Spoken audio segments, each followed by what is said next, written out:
this. I got to tell you, let's start with this. You had a $1 million incentive if you made the Pro Bowl and the playoffs in the same season. So I guess congratulations in order on two fronts. How's that feel? It's great. It means that you played well individually and as a team and as a defense. You had high expectations and you got into the playoffs, which is always the ultimate goal. So we're riding high, AFC North champs, and we have a huge game this week, a great opportunity to go out and play our style, play our game, and advance on. Well, you certainly did get the job done when you had to. I mean, 6-1 in your last 7 games to make the playoffs, and teams don't always respond that way. What was the difference here, Eric? We reevaluated ourselves at our bye, and speaking defensively, we wanted to shore up some areas that we weren't doing too well at, and we reset our goals of the last 7 weeks to try to be the best defense in the league, to create turnovers, to shore up to the red zone, give our offense help when they needed it, and to give our team belief and to lead our team to as many wins as possible. And then Lamar got in there and our offense started rolling, and we've really built a strong dynamic with our team. The belief, the closeness, it's a fun group to be a part of. One of the best teams I've been on. Let's talk about Lamar for just a minute, because he's got to be one of the most dissected and discussed quarterbacks in the National Football League. You don't play alongside him, but you do get the opportunity to watch him every day. What have you seen from Lamar Jackson? He's just a great kid. He's energetic. He's passionate. He's all about ball. He's all about winning, and he's all about the team. And everyone can look at how he plays, what he does from play-to-play basis. He's 6-1 as a starter, and for a rookie to do that and give our team the jump start that we needed has been huge. And we know that no matter what happens, that we believe in him, we believe in our team, and that's going to take us a long way. You said it was one of the most fun teams you've played on, or why? What makes this team different? It's just the selfless attitude of every guy on this team. There's no egos. There's no side agendas. Everyone is playing for each other. They sacrifice for each other. And when it's all said and done, it's not always the most talented team that wins the whole thing. It's the best team, the team that does everything right and plays for each other. So it's been a great group to be a part of, and to push and to motivate, and as them doing, motivate myself. So we just gotta keep it going. Have fun, play loose. It's a huge opportunity for us. We've been playing playoff games for 7 weeks now, so we don't need to change anything. Our mentality, we've been fighting our tails off for a month and a half. So keep that same focus and drive, and ratchet up a little more and see how we do. All right, let's talk ice cream, shall we? Take me through what's a postseason sundae look like? Do you switch it up? You got more sprinkles? What? Yeah, it always switched up after each win. I head to the grocery store on the way home, and I get my ideas and thoughts from walking down the aisles of what direction do I want to go to. Do I go more chocolate? Do I go more like a cookies and cream ice cream with Oreos and graham cracker and marshmallows and bacon? Kit Kats and bacon Snickers? On a sundae? Oh, that's disgusting. No, anyone who likes cold chocolate bacon, no. Come on. No, bacon should only be eaten hot and crispy. No. Yeah, on a sundae. No. All right. Listen, forget it, Eddie. I don't know about your ice cream truck. You won't be serving bacon. But now you had a fan who said, he may regret this now, that if you went to the postseason, he'd buy you an ice cream truck. I thought at first you were going to buy the ice cream truck, and then I said, oh, no, that's not really. He's going to get an ice cream truck. So have you heard from this guy? Yeah, so he said a couple weeks ago, he tweeted at me and said, if you guys win the division, I'll buy you an ice cream truck. And so obviously I found the tweet. I don't forget things like this. And I said, so where's my ice cream truck? And I don't know if it's going to happen or not, but I think it would be hilarious for me driving up to the game with an old beat-up ice cream truck with nothing inside. It would be the funniest thing ever, but it's great for the fans and for myself. I love eating ice cream, and hopefully I have a chance after this game this week to have some more ice cream with the kids and my wife. All right, 2 quick ones before we let you go. One, do you have any inclination to let Ice Cream Guy off the hook? I'm a nice guy, so. Okay, all right. I mean, fair enough. I'm not gonna like make him break his rent to buy me a ice cream truck. Your kid can't go to college, but I got myself an ice cream truck. If he's a man of his word, then I respect that. So we'll see. We'll see what happens. Will you promise to drive it to the games if you get an ice cream truck? 100%. It would be the coolest thing ever to have an ice cream truck with no ice cream in it showing up to the game, and proud as can be. So we'll see what happens. You heard it here first, Eric. I know it's a busy week. We appreciate it, and best of luck over the weekend. Thank you. Thanks for having me on. All right, ice cream truck or no, here's some guys Eric Weddle will have to worry about this weekend. Melvin Gordon, or maybe expected to play, despite getting banged up in the season finale against the Broncos. Gordon was held to 54 total yards, but 1 touchdown against the Ravens in Week 16. And then there's Hunter Henry. He has a chance at playing for the first time since injuring his knee in off-season practices in May, but Coach Anthony Lynn says he'll need to see that he's ready to go before he commits to having Henry in the lineup. Teddy, what's the biggest challenge from Baltimore? Yeah, what? So you're telling me Hunter Henry may play in this game? I mean, he said maybe. He's saying there's a chance. So Hunter Henry has a possibility to play. He's been getting work. Okay, that's good. I'm just making sure. Okay, yeah. You don't know about my past, Teddy. Wendy. I'm just making sure about Here Hunter for Henry. you. Okay, let's go. Biggest challenge for Okay, Teddy. All right. You all know what I'm talking about out there, don't you? You do. Okay. I'll talk about the adjustments the Los Angeles Chargers are going to have to make, because in that matchup a couple of weeks ago, the length, the receivers going down the field, Phillip Rivers just didn't have any time. So any adjustments they have, if Melvin Gordon's out there, and Hunter Henry is out there and he's running those short little routes. I mean, those are adjustments they may have to get used to. So those type of adjustments is what the Baltimore Ravens should look for. I'm not going to let Phillip Rivers stand back there over and over about 4 to 5 seconds and let him get sacked again, because they could not block the Raven rush in the first matchup. So can Hunter Henry help? Absolutely possible if he plays. You go ahead and take that now. Go ahead, I'm done. Okay, JoJo, I know you talked to Anthony Lynn, no? Did you? What did I miss on Hunter Henry? I'm so discombobulated. Yeah. I know. Is that anything here? What we got? Okay. Don't worry about it, Coach. Well, first of all, Anthony Lynn's saying that he obviously needs to see something from your boy to make sure that he can play. But I just actually did the Ravens-Browns game, and boy, let me tell you, I saw that in person. Even though Lamar Jackson is a rookie, the swagger that was coming from both sides of the ball, just in handling a matchup where it was billed, Lamar Jackson and Baker Mayfield. Now, I thought they got a little tight in the second half, only the 2, field goals. And I think that they have to continue to show that they can press forward when under pressure in the second half. But I have this game, so I will see your boy, and hopefully I'll report on the news for you. Matter of fact, I might text you personally. Let me know how he's doing. Let me know how he's doing. All right, listen, well, Baltimore has completely shifted their identity since John Harbaugh named Lamar Jackson their starting quarterback in Week 11. A different kind of quarterback altogether. We know that. What he is, though, is 6-1, and they have rallied to win the AFC North. And now Jackson will become the youngest quarterback in NFL history to start a playoff game. He will turn 22 on Monday. Here's what he wants for his birthday. That win, I can taste it. It's like Thanksgiving, that food, sweet potato pie. Definitely, I'm trying to taste that victory for my birthday Monday, so yeah. Lamar's maturity has impressed me greatly. He's very mature. I think you guys see it. You see it when you interview him. Players see it when he walks around.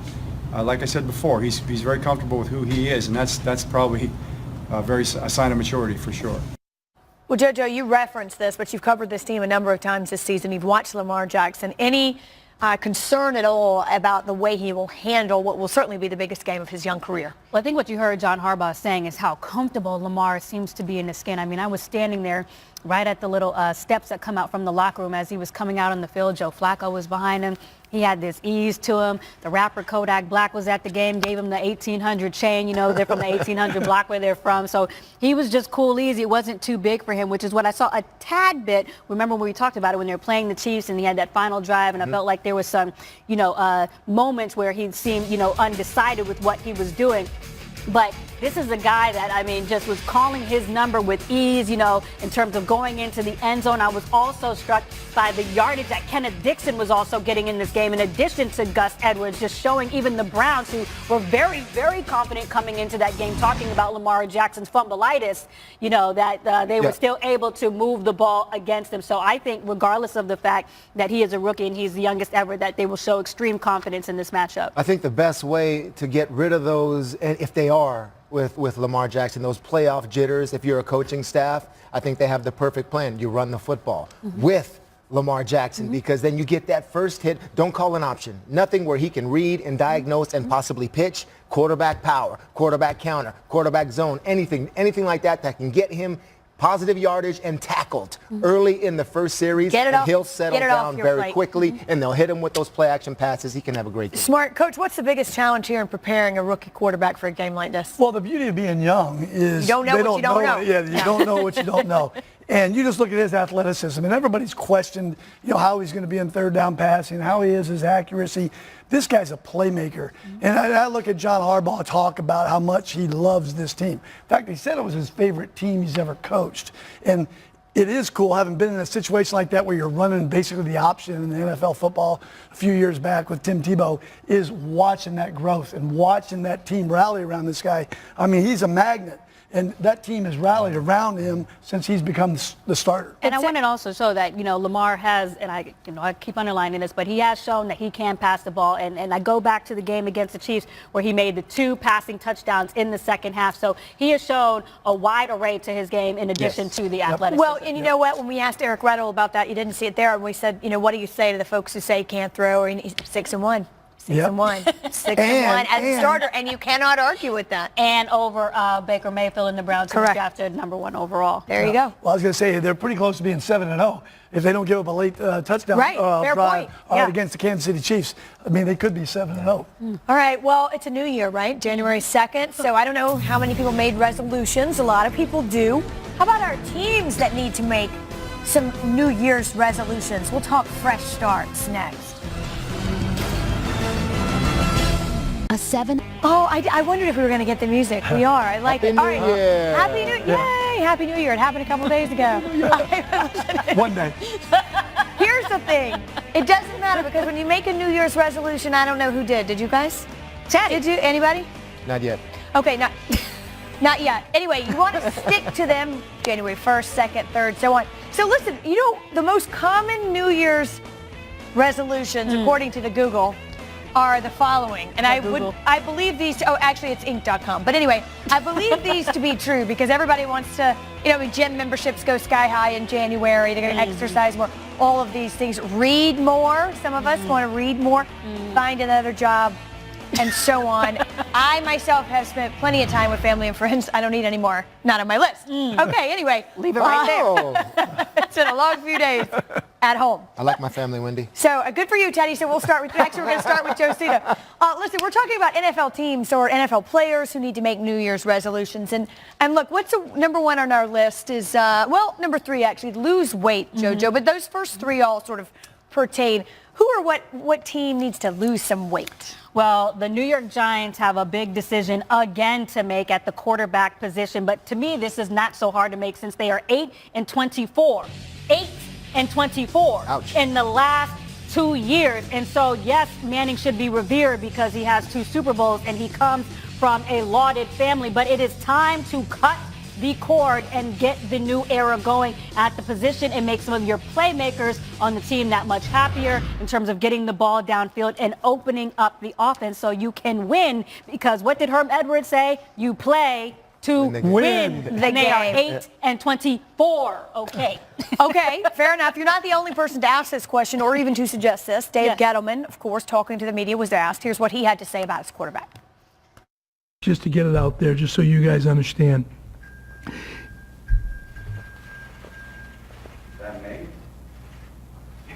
Is everybody else's phones off? Eli and I had a very extensive conversation on Monday. No holds barred.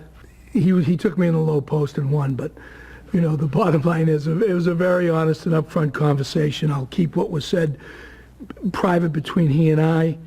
We're going to do what's in the best interest. I will be watching film for the next who knows how long till my eyes bleed. We're going to evaluate everything. Everything's on the table for us. Everything is on the table for us. All right.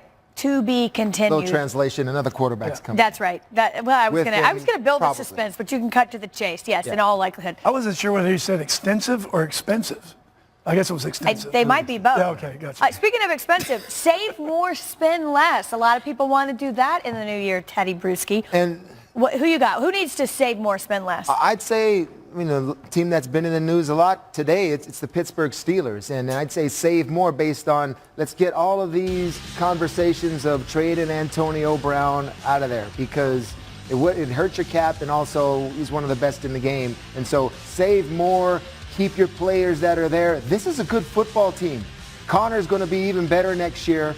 Ben says he's already coming back, and Pouncey's coming back. Save more, let Tomlin try once again to pull in the reins on that team. Hopefully the drama, which was a Le'Veon Bell, is now gone. He's going to be signed with another team. You push the reset button, and the Pittsburgh Steelers have another chance to win a championship next year. They can start without that, and hopefully that calmer tone That's going to help. Yeah. Can set the way for the rest of the season.